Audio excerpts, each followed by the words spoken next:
Beredar di media sosial sebuah video yang memperlihatkan detik-detik seekor kuda delman mengamuk saat mengangkut beberapa penumpang.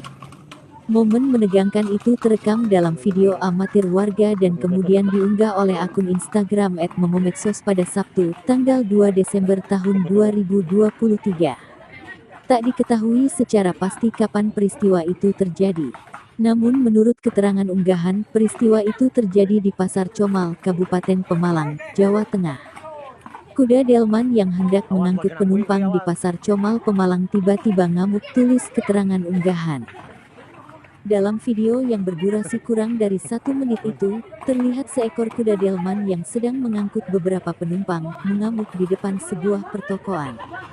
Kuda itu tampak memberontak dengan berdiri menggunakan 2 kaki dan berusaha lepas dari ikatan delman.